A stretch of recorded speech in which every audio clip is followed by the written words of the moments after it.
Assalamualaikum warahmatullahi wabarakatuh. Apa kabar sahabat semua? Semoga kita semua selalu sehat, panjang umur, dan dilimpahkan rezeki yang halal serta berkah. Amin ya robbal alamin. Pada suatu pagi yang cerah di pinggir kota Baghdad, Abu Nawas duduk termenung di bawah pohon kurma. Sudah lama ia bercita-cita ingin membangun sebuah rumah sederhana, tempat ia bisa beribadah, mengajar, dan menulis. Aku harus mulai membangun rumah supaya tidak lagi menumpang di rumah orang lain, gumam Abu Nawas. Setelah memikirkan matang-matang, Abu Nawas pergi ke pasar untuk mencari mandor bangunan yang terpercaya. Di pasar, ia bertemu seorang mandor bernama Karim. Karim dikenal ramah, pandai berbicara, dan selalu tampak sibuk mengawasi proyek. Sepertinya dia mandor yang tepat, pikir Abu Nawas. Wahai Tuan Karim, kata Abu Nawas, aku ingin membangun sebuah rumah kecil, 2 kamar, 1 ruang tamu, dan 1 dapur. Apakah kau sanggup? Karim tersenyum lebar. Tentu Tuan Abu Nawas, serahkan saja padaku. Dalam sebulan rumah itu berdiri dengan kokoh. Abu Nawas pun menyerahkan uang untuk membeli bahan bangunan sambil berkata, gunakanlah uang ini sebaik-baiknya. Aku percayakan padamu. Hari demi hari, pembangunan rumah dimulai. Abu Nawas melihat pekerja bekerja dengan semangat, tetapi ia juga sering mendengar bisik-bisik aneh di antara mereka. Rumah itu tak kunjung selesai, padahal waktu sudah berjalan hampir 2 bulan. Setiap ditanya, Karim selalu punya alasan. Maaf Tuan Abu, bahan bangunan susah didapat, atapnya bocor, kami harus ganti. Harga kayu kini naik drastis di pasar. Abu Nawas yang bijak tidak langsung marah. Ia mengamati hingga suatu hari ia melihat dengan mata kepala sendiri Karim diam-diam menjual sebagian kayu dan batu bata miliknya ke orang lain. Uang hasil penjualan itu digunakan Karim untuk membeli baju mewah dan makan di kedai mahal.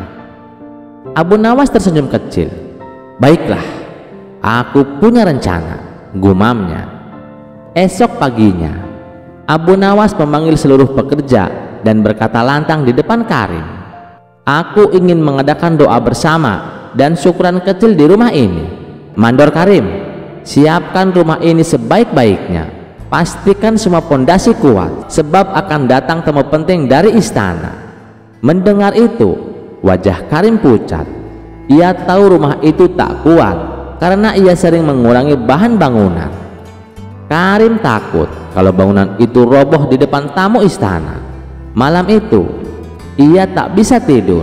Ia merasa bersalah dan ketakutan. Keesokan paginya, Karim datang menghadap Abu Nawas. Dengan mata berlinang, ia berkata, ampunilah aku Tuan Abu Nawas, aku telah berbuat curang. Aku menjual bahan bangunan untuk keuntungan pribadi. Aku takut bangunan ini roboh. Aku akan mengganti semua kerugian dan memperbaiki rumah ini sebaik-baiknya tanpa meminta bayaran sedikit pun. Abu Nawas menatap Karim dengan lembut. Wahai Karim, seandainya dari awal kau jujur, tak akan seperti ini. Ingatlah, rumah yang kuat dibangun dengan bahan terbaik, sebagaimana hidup kita dibangun dengan kejujuran. Karim menunduk dan berjanji tak akan mengulangi kesalahannya. Rumah Abu Nawas akhirnya berdiri dengan indah dan kokoh, menjadi tempat para tamu belajar ilmu dan mendengar nasihat bijak Abu Nawas. Keesokan paginya, Baginda Raja baru saja melantik hakim istana yang baru. Hakim tersebut terkenal jujur dan juga baik hati. Yang paling disukai Baginda dari hakim baru ini, ia gemar berburu di hutan seperti dirinya. Suatu hari di sela-sela waktu santai Baginda Raja, ia memanggil hakim baru tersebut untuk menghadapnya. Bagaimana pekerjaanmu? Apakah ada kasus yang sulit diselesaikan? Tanya Baginda Raja. Alhamdulillah Paduka, semua pekerjaan masih bisa saya atasi, jawab hakim istana. Bagus, awas jangan main-main dengan jabatanmu. Kalau kamu sampai ketahuan menerima sogokan, saya bukan hanya akan memecatmu, tapi juga akan memenjarakanmu, ancam Baginda Raja. Jangan khawatir Paduka, saya ini bukan tipe orang yang suka disogok. Malah saya justru membenci perbuatan itu. Saya ini kan sudah kaya Paduka, buat apa menerima sogokan? Bukankah Paduka tahu sendiri, gaji saya sebagai hakim sepenuhnya saya sumbangkan untuk fakir miskin, ujar hakim istana. Baguslah, saya percaya padamu. Oh ya, saya dengar katanya kamu gemar berburu di hutan. Bagaimana kalau besok kita berburu bersama-sama? Ajak Baginda Raja. Dengan senang hati wahai Paduka yang mulia, saya terima ajakan Paduka, balas hakim istana. Baiklah, besok kita berangkat. Tapi saya akan mengajak Abu Nawas, timpal Baginda Raja. Abu Nawas yang saat itu sedang cekcok dengan istrinya langsung menerima ajakan Baginda Raja. Dengan begitu, ia bisa menghindari omelan sang istri. Singkat cerita, Abu Nawas, hakim istana, dan Baginda Raja pergi meninggalkan istana. Ketiganya memulai perjalanan menuju hutan. Abu Nawas, apa kamu punya saran? Hutan yang mana yang akan kita tuju? Tanya Baginda Raja. Ada Paduka, hutan di seberang lautan. Di sana banyak hewan kijang, tapi hutan tersebut terkenal angker, jawab Abu Nawas. Sama setan saja masa takut? Ayo kita ke sana, balas Baginda Raja. Ketiganya lalu menuju hutan yang terkenal angker. Saat akan memasuki hutan tersebut, Abu Nawas mulai merasakan aura mistis. Paduka, apa Paduka yakin akan masuk ke dalamnya? Tanya Abu Nawas. Tenang saja Abu Nawas, saya dan hakim istana sudah pengalaman keluar masuk ke dalam hutan, jawab Baginda Raja. Tidak berapa lama, tampak seekor kijang muncul di hadapan mereka. Baginda Raja dan hakim istana langsung mencabut anak panah dan membidiknya. Tapi sayang, bidikannya mereka meleset sehingga membuat kijang tersebut berlari ke tengah hutan. Ayo kita kejar, teriak Baginda Raja. Mereka pun mengikuti arah larinya kijang. Sedang asik-asiknya mengejar hewan buruan, tiba-tiba muncul seekor harimau. Melihat ada mangsa di depannya, harimau itu langsung mengejarnya. Baginda Raja dan Abu Nawas serta hakim istana spontan kabur menghindari kejaran harimau. Setelah beberapa lama kemudian, akhirnya mereka bertiga pun selamat. Namun, mereka dihadapkan permasalahan baru. Pasalnya, mereka tidak tahu arah jalan pulang. Mereka bertiga tersesat di tengah hutan yang angker. Baik Baginda Raja, hakim istana, dan Abu Nawas, mereka tidak tahu harus meminta tolong kepada siapa. Apalagi sudah mulai terlihat gelap di tengah situasi yang genting. Tiba-tiba entah datangnya dari mana, muncul kakek tua misterius yang berpakaian serba putih. Kenapa kalian sampai ke tempat ini? Tahukah kalian kalau tempat ini sangat berbahaya?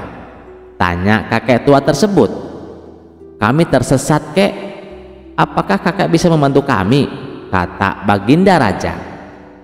Aku bisa membantu kalian, tapi masing-masing dari kalian hanya dibatasi satu permintaan, balas kakek tua. Kemudian Baginda Raja mengungkapkan keinginannya.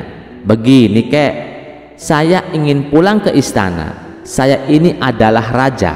Saya tidak ingin kehilangan istana saya, minta Baginda Raja. Baiklah, keinginanmu saya kabulkan, jawab kakek tua. Seketika Baginda Raja langsung menghilang. Ia kini sudah berada di istananya, duduk di singgasana bersama sang permaisuri. Syukurlah, akhirnya aku bisa kembali berada di sini, ucap Baginda Raja. Sekarang giliranmu, apa permintaanmu? Tanya kakek tua kepada hakim istana. Saya ini hakim istana, kek. Saya adalah hakim yang kaya raya. Saya ingin pulang ke rumah saya yang sangat megah. Saya tak mau kehilangan harta kekayaanku. Saya ingin secepatnya berkumpul dengan istri dan anak-anakku, minta hakim istana. Baiklah, keinginanmu saya kabulkan, jawab kakek tua. Seketika hakim istana langsung menghilang. Ia kini berada di rumahnya yang megah, berkumpul dengan istri dan anak-anaknya. Kini tinggallah Abu Nawas seorang diri di dalam hutan. Sekarang giliranmu. Apa permintaanmu? Tanya kakek tua kepada Abu Nawas. Saya ini orang miskin, kek. Rumah saya kecil dan tidak ada harta yang berharga di rumah. Saya juga sedang cekcok sama istri. Saya tidak tahan dengan omelannya. Hal inilah yang membuat saya tidak betah di rumah, kek. Jadi saya meminta supaya Baginda Raja dan hakim istana dikembalikan ke sini untuk menemaniku, minta Abu Nawas. Seketika permintaan Abu Nawas terkabul. Baginda Raja dan hakim istana tiba-tiba kembali berada di sampingnya. Hakim istana dan Baginda Raja terkejut dengan kejadian ini. Kenapa kami kembali berada di sini? Tanya Baginda Raja dan hakim istana. Itu atas permintaan kawanmu, jawab kakek tua itu. Katanya dia sedang tidak betah di rumah. Dia ingin kalian berdua menemaninya di sini, jawab kakek tua itu. Abu Nawas, kamu kurang ajar, teriak hakim istana dan Baginda Raja. Sementara si kakek tua misterius itu langsung menghilang dari hadapan mereka. Bagaimana ceritanya teman-teman? Menarik bukan? Cerita selanjutnya tidak kalah menarik lagi. Mari kita simak ceritanya. Pada malam yang gelap di Baghdad, Abu Nawas berjalan pulang dengan kantong kecil berisi upah puisi dari rumah saudagar kaya. Angin malam berbisik, jalanan sepi, dan tiba-tiba dua orang perampok bertubuh besar menghadangnya.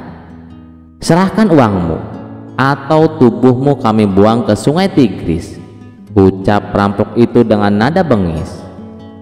Abu Nawas dengan senyum santai berkata, aduh, kalian telat. Semua uang sudah kuberikan kepada pengemis yang mirip kalian. Perampok makin marah, tapi Abu Nawas tak kehilangan akal.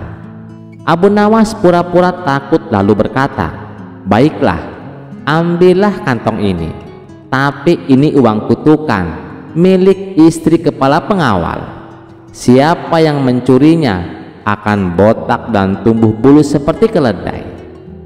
Perampok saling pandang, ragu.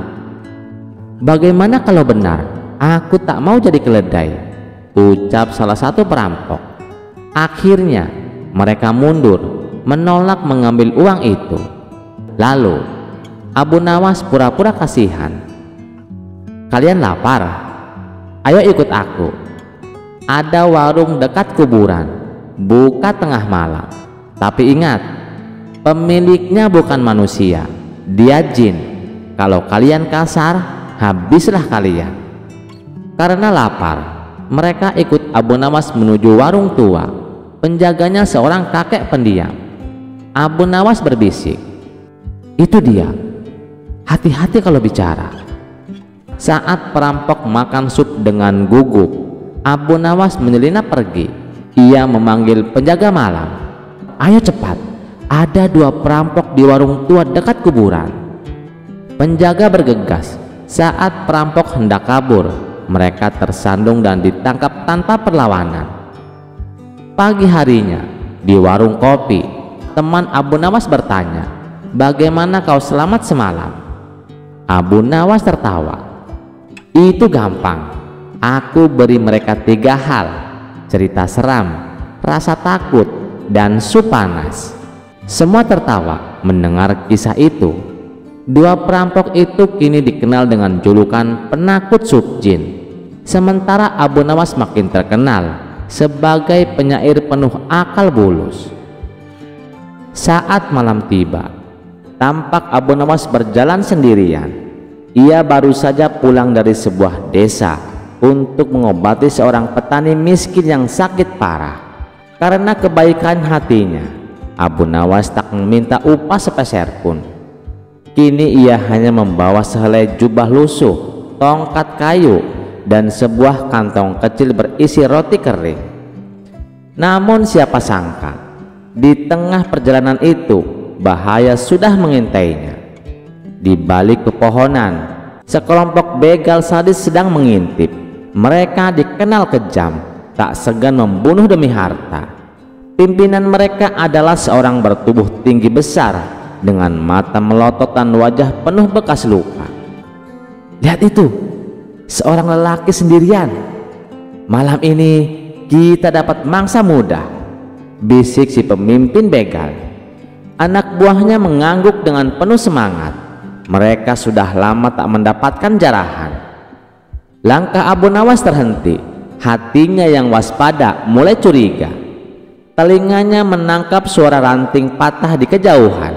Ia memandang ke sekitar, tapi terlihat hanya gelap dan bayangan pepohonan.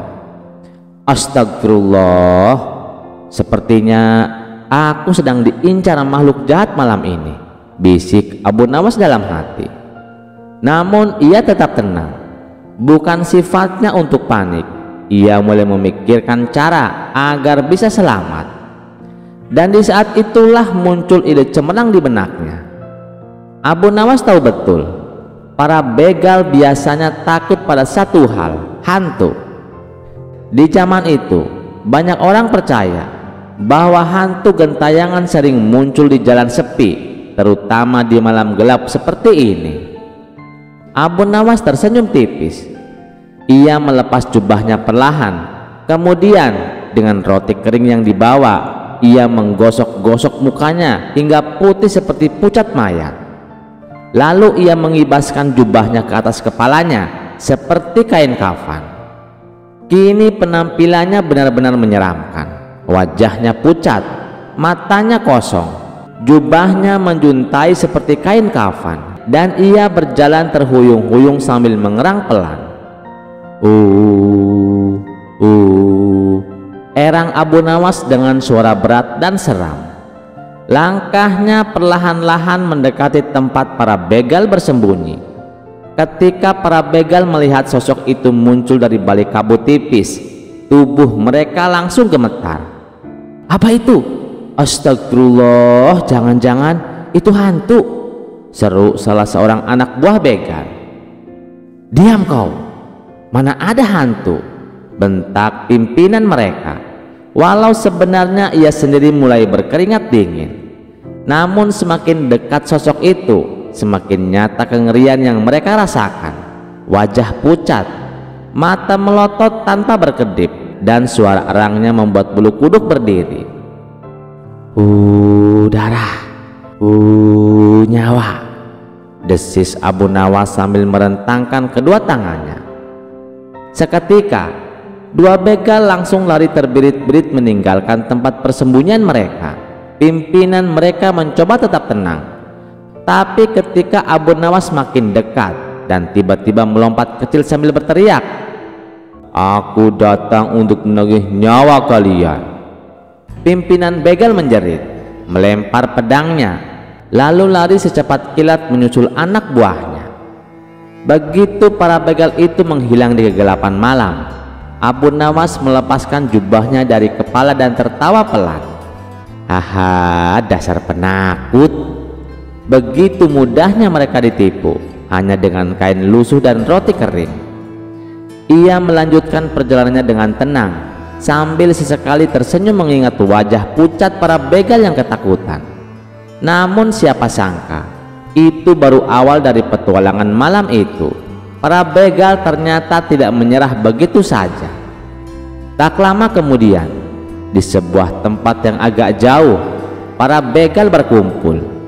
Tidak mungkin itu hantu, pasti hanya orang yang menyamar, seru pimpinan mereka marah. Ia mengumpulkan keberanian dan mengajak anak buahnya untuk mengejar Abu Nawas.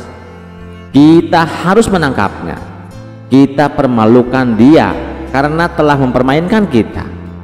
Maka bergegaslah mereka kembali ke jalan setapak itu, membawa obor untuk menembus gelap malam. Abu Nawas mendengar suara ramai dari kejauhan. Ia tahu para begal itu kembali lagi. Aku harus lebih cerdik lagi, pikirnya. Ia melihat ada sebuah pohon besar dengan akar menjulur. Di sana ia menggali sedikit tanah dengan tongkatnya, lalu berbaring setengah terkubur. Kain jubahnya dibentangkan menutupi tubuhnya, dan ketika para begal itu tiba, Abu Nawas kembali beraksi. Aku adalah arwah yang tertinggal di sini. Siapa yang berani menggangguku akan kutuntut nyawanya. Teriaknya keras, suaranya menggema di hutan. Para begal langsung membeku.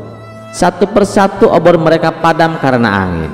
Gelap total menyelimuti mereka. Tanpa pikir panjang, mereka lari tunggang langgang. Kali ini tak akan kembali lagi. Setelah para begal lari terbirit-birit, Abu Nawas perlahan bangkit dari persembunyian di balik akar pohon. Ia mengibaskan jubahnya, menghapus debu dari wajah dan tangannya. Alhamdulillah, selamat lagi, gumamnya sambil tersenyum. Namun Abu Nawas tahu betul malam itu masih panjang, dan bisa jadi para begal akan kembali dengan akal jahat lainnya. Oleh karena itu, ia memutuskan untuk mencari pelindungan di tempat yang lebih aman. Di kejauhan, samar-samar Abu Nawas melihat sebuah bangunan tua seperti gubuk kosong. Ia melangkah ke sana dengan hati-hati. Angin malam terasa semakin dingin, dan hutan di sekelilingnya semakin menyeramkan. Sesampainya di gubuk tua itu, Abu Nawas membuka pintunya yang sudah reot. Ternyata di dalamnya hanya ada kursi patah, meja rusak, dan sebuah pelita mati di sudut ruangan. Namun bagi Abu Nawas itu sudah cukup. Ia duduk bersandar, menarik nafas lega, dan memejamkan mata sejenak. Sementara itu, di sisi lain hutan, para begal yang lari tadi kini berkumpul dengan kelompok begal lainnya.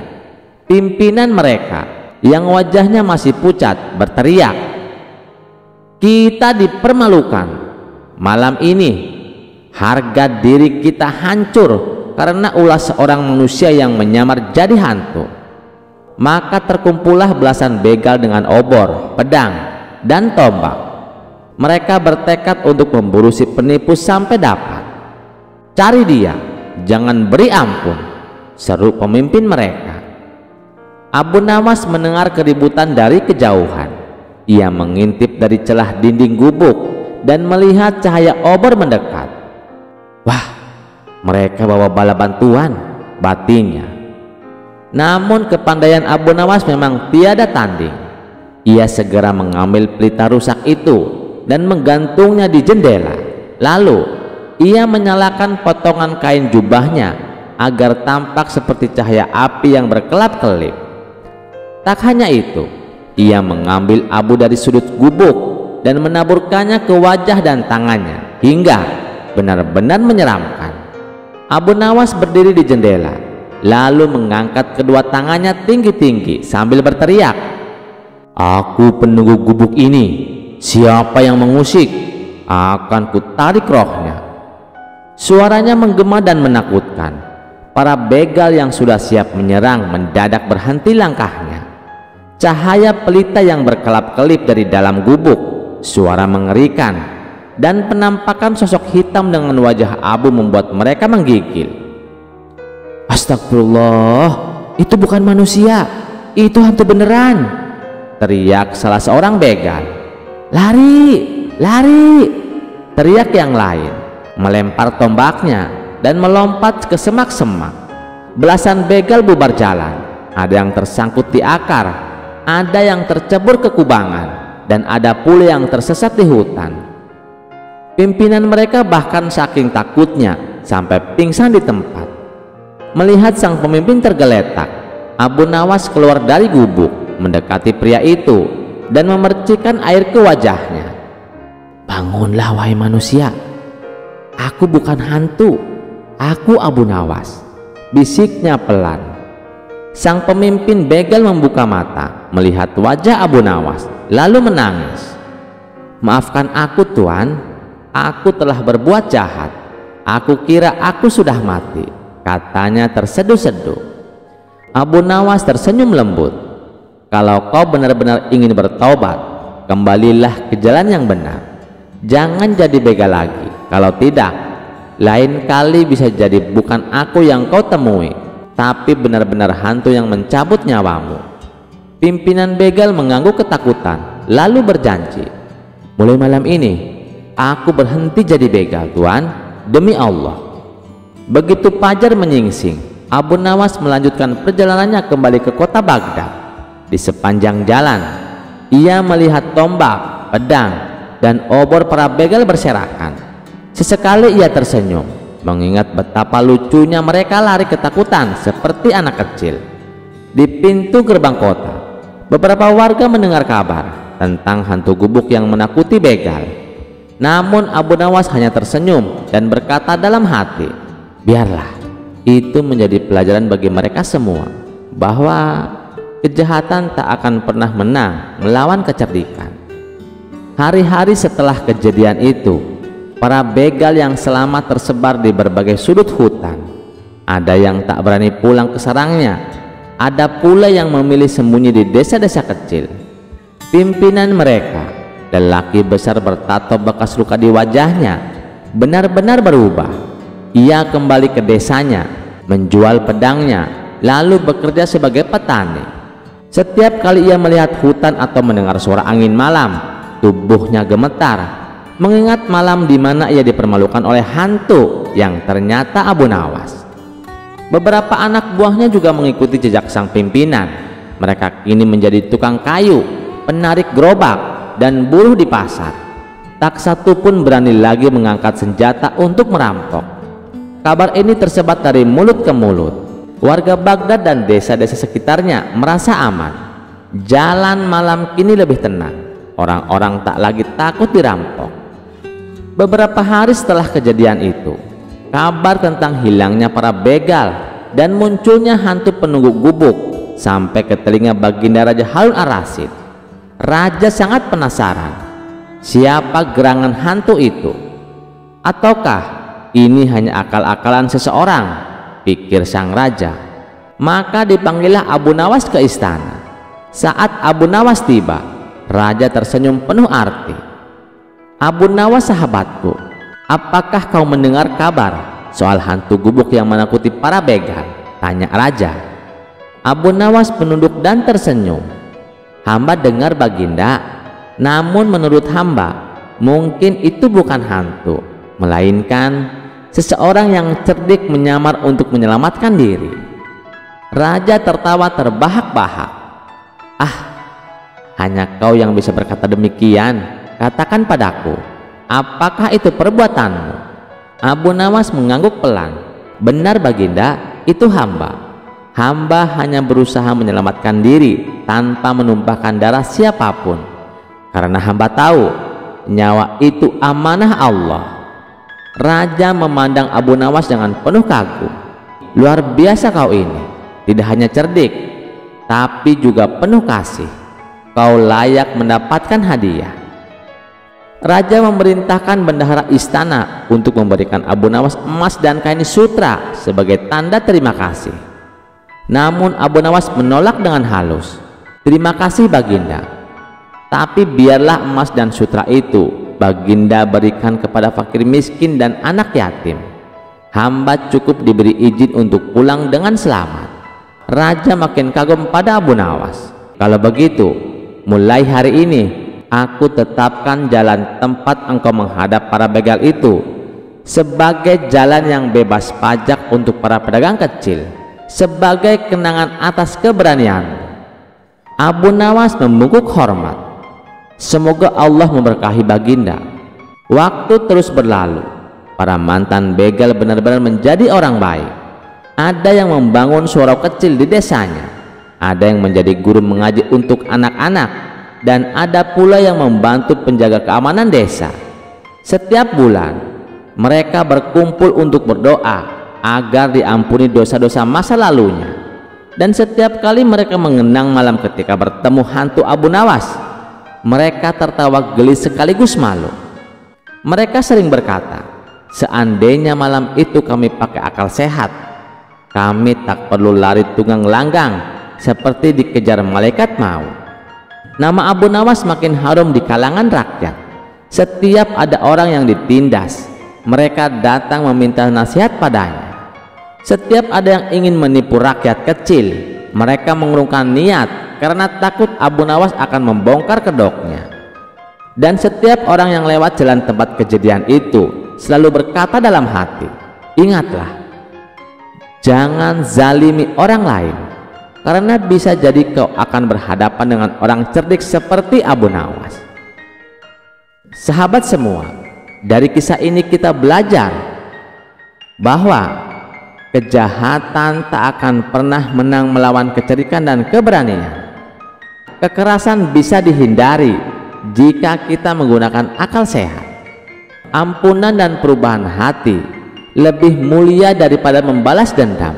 Dan yang paling penting, kebaikan itu menular.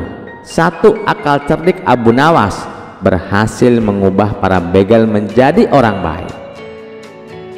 Cerita selanjutnya. Pada suatu pagi yang cerah di kampung Abu Nawas, suasana tiba-tiba menjadi gempar.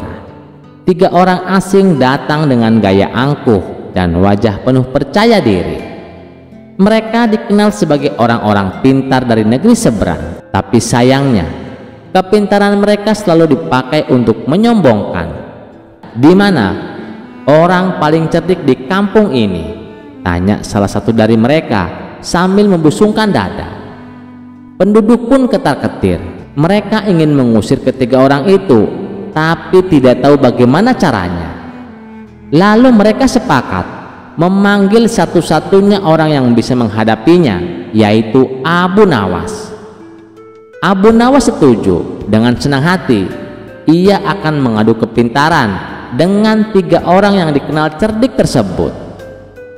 Abu Nawas pun datang ke lapangan desa, tempat semua orang berkumpul untuk menyaksikan adu otak. Ketiga orang sombong itu sudah menunggu sambil menyeringai. Orang pertama maju dan bertanya dengan nada mengejek, "Wahai Abu Nawas yang terkenal cerdik, di manakah pusat bumi sebenarnya?" Abu Nawas hanya tertawa kecil, lalu menjawab dengan tenang, "Pusat bumi? Ya, tentu saja ada di bawah kakiku ini." Ketiga orang itu langsung ribut. "Tidak mungkin, mana buktinya?" Abu Nawas tetap tersenyum. "Kalau tak percaya, silahkan ukur sendiri dari ujung dunia ke tempat ini. Kalian akan tahu dan aku tidak salah." Si penanya terdiam, tidak bisa membantah. Orang kedua maju dengan pertanyaan baru, "Kalau begitu, berapakah jumlah bintang di langit?" Abu Nawas melirik keledai yang selalu menemaninya, lalu berkata, "Jumlah bintang di langit sama persis dengan jumlah bulu di tubuh keledaiku ini." "Mana mungkin, kau hanya mengarang Abu Nawas," seru mereka. "Kalau tidak percaya, silahkan hitung sendiri bulu keledaiku satu persatu," jawab Abu Nawas kalem. Penduduk yang menonton tertawa terbahak-bahak, sadar kalau 2 temannya sudah dipermalukan. Orang ketiga yang paling galak maju ke depan, kesal mendengar jawaban Abu Nawas. Orang ketiga dari kawanan itu lalu mengajukan pertanyaan kepada Abu Nawas. "Abu Nawas, Anda tahu bulu keledai? Coba berapa jumlah bulu yang ada di keledai itu?" tanya orang ketiga tersebut. Abu Nawas hanya tertawa cekakak-cekikik. Ia menganggap pertanyaan dari ketiga orang itu tidak kreatif karena semua pertanyaannya sama, yakni menanyakan jumlah bulu ekor keledai ini sama dengan jumlah rambut yang ada di janggut Anda. Kalau tidak percaya, silahkan cabut satu persatu, ucap Abu Nawas. Sadar jika bulu jenggot dicabut satu persatu akan sakit, maka orang ketiga itu langsung terdiam dengan jawaban Abu Nawas. Ketiga orang itu ingin membalasnya, tapi mereka tidak tahu apa yang harus ditanyakan lagi, karena ternyata Abu Nawas lebih cerdik daripada dirinya. Cerita selanjutnya. Pada suatu hari, di istana megah kerajaan terjadi peristiwa yang tak pernah disangka. Raja Harun ar-Rasyid tanpa sengaja terpeleset di kamar mandi istana. Badannya sih tak terluka parah, tapi ingatannya hilang. Anehnya, sang raja kini mengira dirinya seorang penjual semangka di pinggir jalan. Di dalam istana, raja mondar-mandir sambil berteriak, "Semangka manis, yang ini merah, yang ini kuning, beli 2 gratis kulitnya." Para menteri, permaisuri, dan seluruh penghuni istana bingung. Tabib dipanggil, dukun didatangkan, tukang urut pun mencoba peruntungan, namun tak ada satupun yang berhasil. Hingga akhirnya dipanggillah orang yang terkenal paling cerdik di negeri itu, Abu Nawas. Abu Nawas datang hanya membawa ember kosong dan sandal jepit bekas. Tabib istana bertanya dengan heran, "Abu Nawas, ini bukan saatnya bercanda. Apa mungkin 2 barang itu bisa menyembuhkan raja?" Abu Nawas menjawab santai, "Justru 2 barang inilah kuncinya. Ini untuk terapi kejiwaan tingkat lanjut ala Abu Nawas." Tanpa banyak bicara, Abu Nawas masuk ke kamar raja. Ia berdiri tegak di depan sang raja dan berseru keras, "Hai penjual semangka palsu, berani sekali kau ada di istana. Ini tempat para raja, bukan pedagang kaki 5. Sang raja tersentak kaget. "Apa maksudmu?" "Aku ini penjual semangka. Aku berhak di sini." Abu Nawas membalas, "Justru karena kau bukan raja, kau harus keluar sekarang juga. Ini istana, bukan pasar buah." Tanpa banyak bicara, Abu Nawas langsung menyiram sang raja dengan air dari ember. Basah kuyup sudah raja dibuatnya.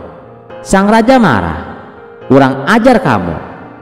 Abu Nawas tersenyum lalu berkata, "Loh, kalau kau benar raja, seharusnya kau tidak bilang kurang ajar hanya karena disiram air. Berarti kau memang bukan raja."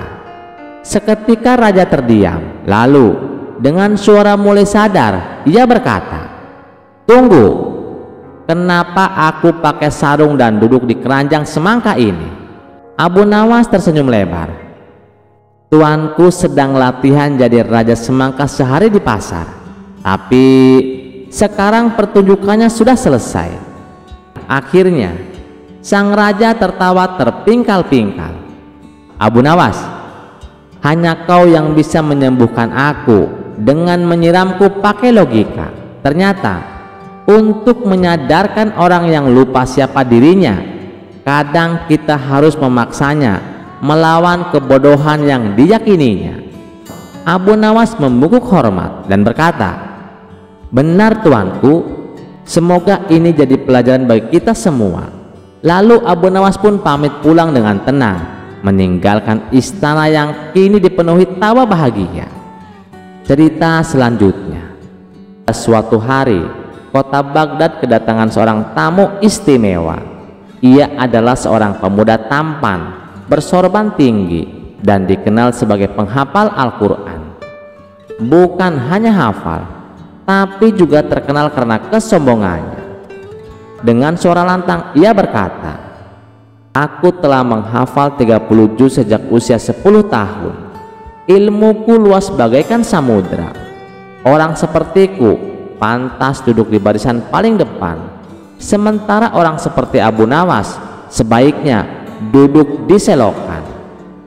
Ucapan yang angkuh itu pun segera terdengar hingga ke istana sampai ke telinga Baginda Raja.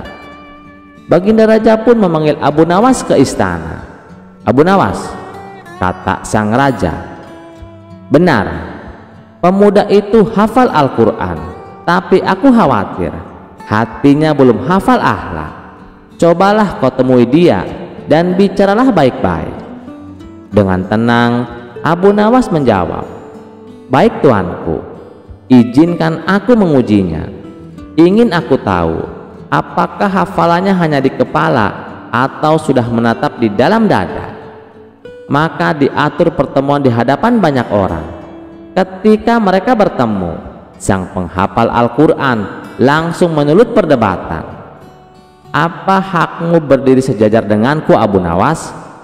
Kau bukan ulama, bukan penghafal Quran, dan bukan ahli tafsir."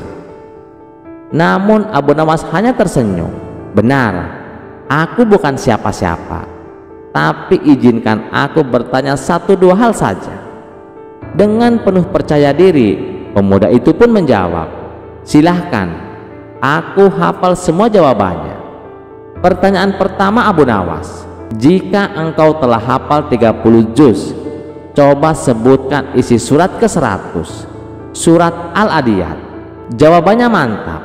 "Bagus," ujar Abu Nawas.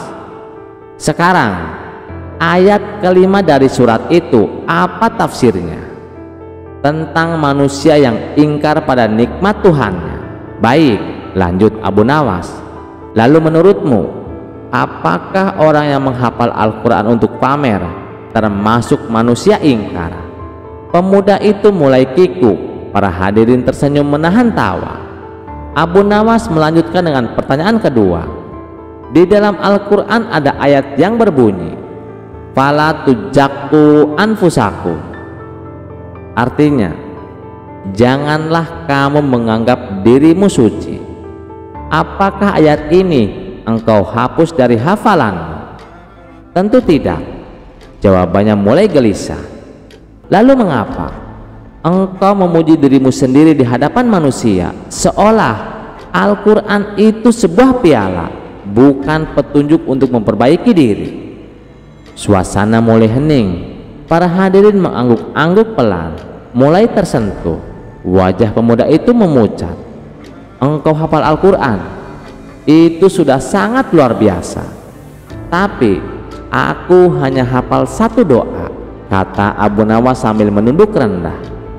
"Ya Allah, jadikan aku lebih baik dari apa yang mereka sangka." Namun jika seseorang hafal 30 juz dan masih merasa dirinya lebih tinggi dari orang lain, bisa jadi Quran itu baru sekedar numpang lewat di lidahnya, belum sempat singgah di hatinya. Air mata mulai mengalir dari mata sang penghafal. Ia tertunduk lalu berkata lirih, "Ampuni aku Abu Nawas, aku terlalu sibuk membanggakan hafalanku sampai lupa memperbaiki hatiku." Abu Nawas menepuk bahunya dengan lembut. "Engkau tetap luar biasa, tapi ingatlah, Al-Quran itu bukan untuk ditinggikan di hadapan manusia, tapi untuk merendahkan hati di hadapan Allah." Baginda Raja pun tersenyum haru dan berkata, "Abu Nawas, kau memang bukan penghafal Quran, tapi kata-katamu menampar kami dengan hikmah yang menyejukkan." Kisah selanjutnya. Di suatu sore yang tenang, raja sedang duduk di singgasananya dikelilingi oleh para menteri. Namun tiba-tiba ia berseru, "Aku bosan. Aku ingin melihat sesuatu yang luar biasa." Abu Nawas harus melakukan hal yang belum pernah dilakukan siapapun, yaitu memilih sendiri cara matinya. Para menteri saling melirik dengan bingung. Salah satu dari mereka bertanya, "Tapi Baginda, bukankah itu terlalu kejam?" Raja tersenyum licik. Justru karena itu, Abu Nawas selalu berhasil lolos dari hukuman. Kali ini, dia harus menyerah. Abu Nawas pun dipanggil ke istana. Dengan langkah tenang, ia masuk ke hadapan raja. "Abu Nawas," seru raja, "aku memberi kehormatan besar padamu. Kau boleh memilih sendiri cara kematianmu."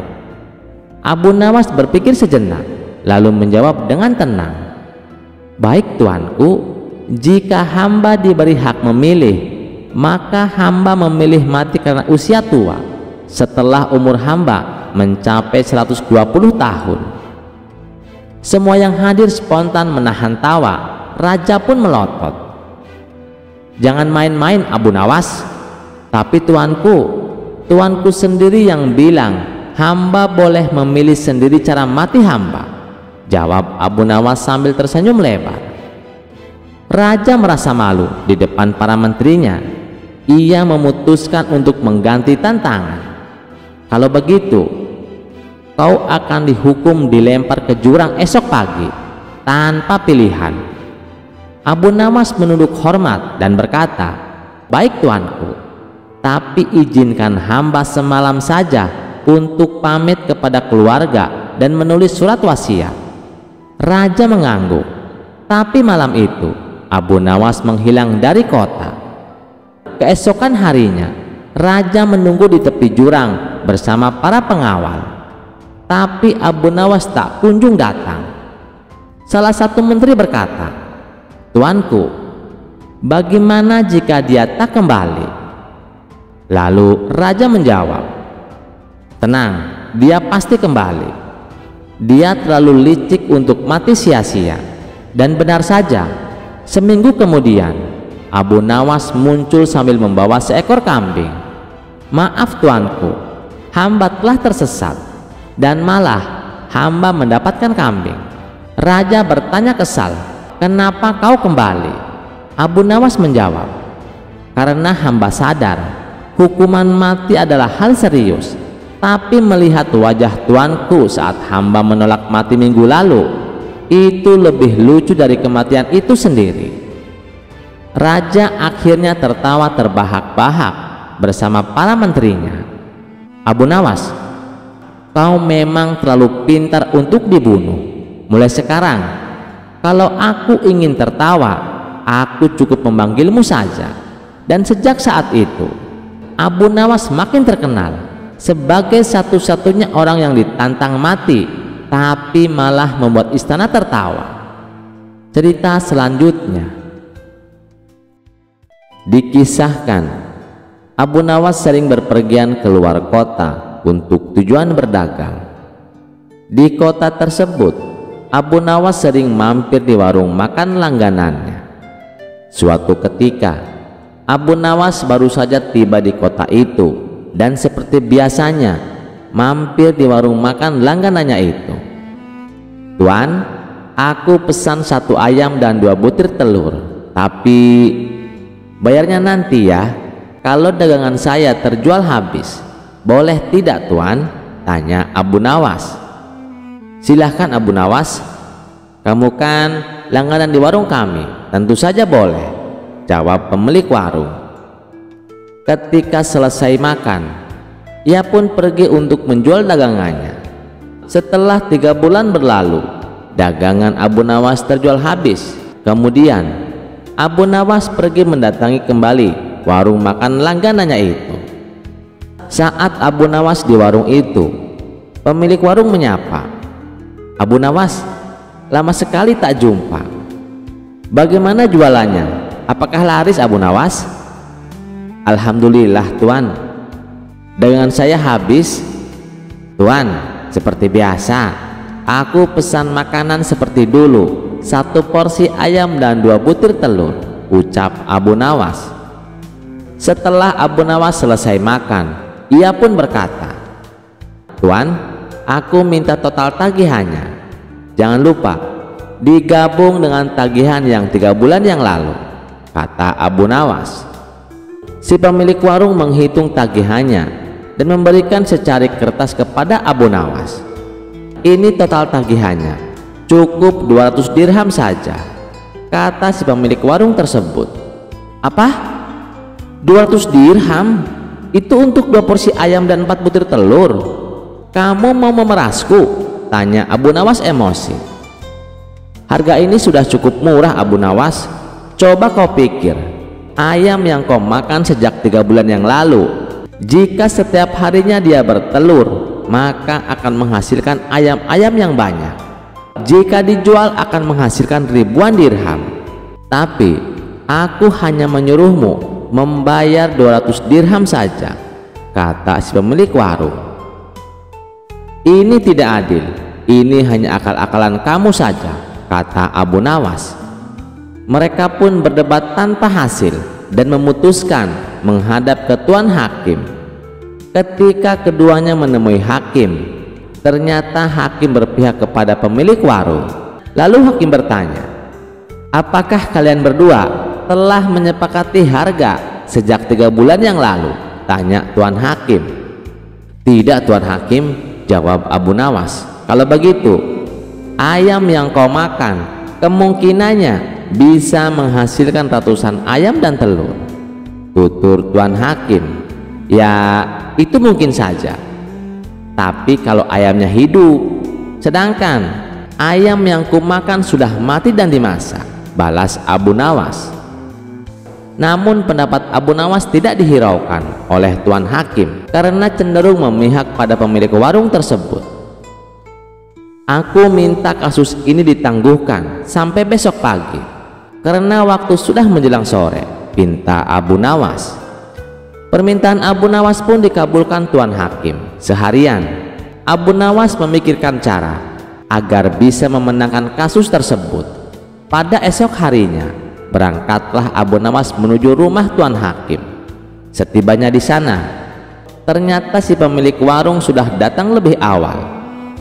Kenapa kau terlambat dan membuat mereka menunggu? Tanya Tuan Hakim. Maaf Tuan Hakim, tadi ada tamu bisnis. Ia minta gandum untuk ditanam. Terpaksa aku harus merebusnya dahulu dan setelah matang, aku berikan kepadanya untuk ditanam.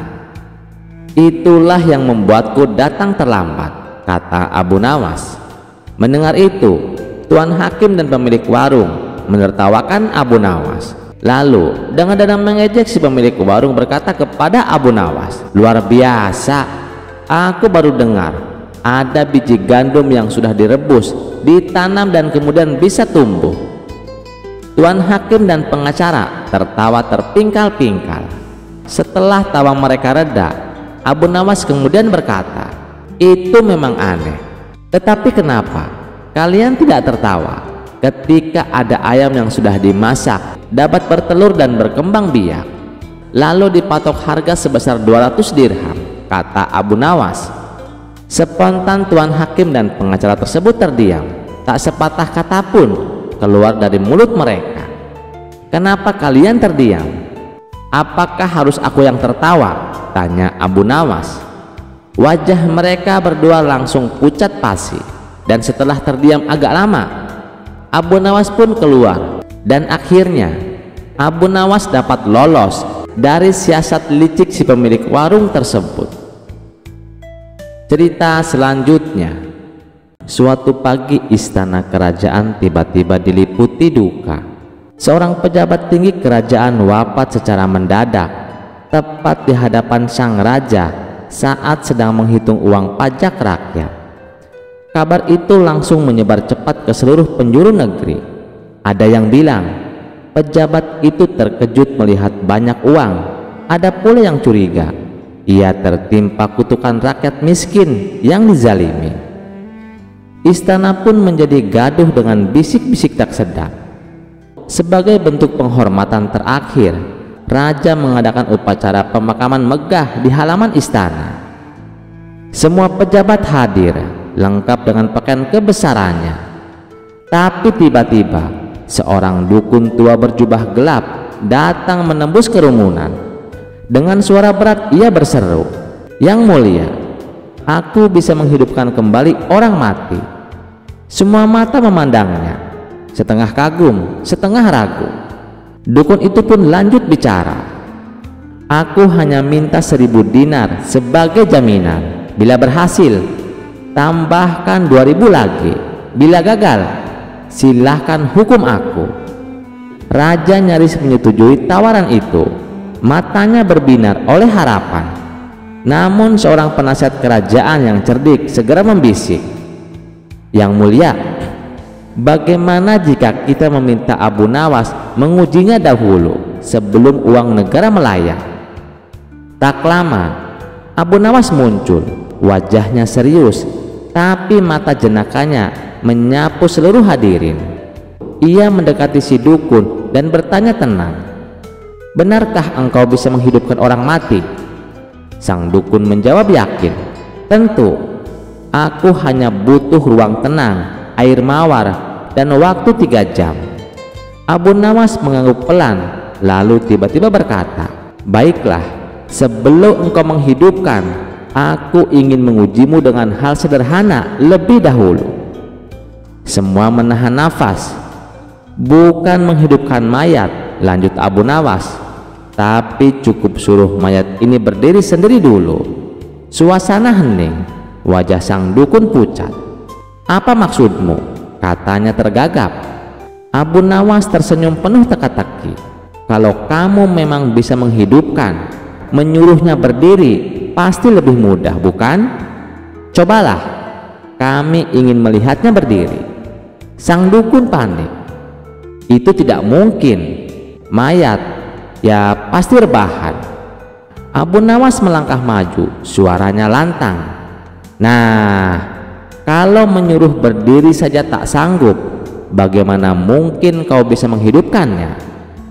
Bukankah berdiri itu bagian dari hidup?" Raja tertawa terbahak-bahak. Para prajurit pun akhirnya menyadari tipuan itu dan ikut tergelak.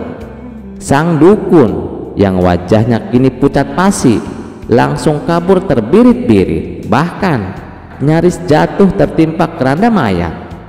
Sebelum ia lenyap dari pandangan, raja berseru sambil tersenyum, "Abu Nawas, engkau memang tidak menghidupkan orang mati, tapi kau telah menghidupkan akal sehat kami yang nyaris mati." Terima kasih sudah mendengarkan cerita ini. Sampai jumpa di cerita selanjutnya. Jangan lupa like, share, dan subscribe channel Teman Mimpi. Wassalamualaikum warahmatullahi wabarakatuh.